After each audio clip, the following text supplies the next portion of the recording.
Hello guys, good morning. আবার একটা নতুন ভিডিও নিয়ে চলে এলাম।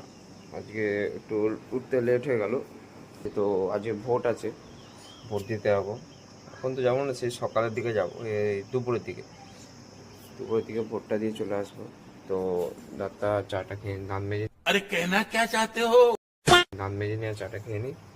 তো ভোট দিতে বেরিয়ে গেছি, বুঝতেই পারছো একটা রোদের মধ্যে। তো বন্ধুরা, ভোট দেওয়া হয়ে গেছে, দেখো দেখতেই পাচ্ছ, দেখো ভোট দেওয়া হয়ে গেছে, বাড়ির পথে রওনা হয়েছি। তো বন্ধুরা দেখো, শিক্ষিত হয়ে টিপচাপ দিতে হচ্ছে, দেখতেই পাচ্ছ কি অবস্থা আমাদের। তো বন্ধুরা, এতদিন পর আজকে পিচ হবে, তো যাব মাঠে, দেখি মাঠের কি অবস্থা। দেখো এখানে পোকো, দেখো কি করে যাচ্ছে, দেখো কি জানি কি করছে। তো মাঠে গিয়ে দেখা হচ্ছে। দেখতে পাচ্ছ সব স্টুডেন্ট চলে এসছে। হ্যালো কাটারি ম্যান, দুরমুজ ম্যান, বল ম্যান।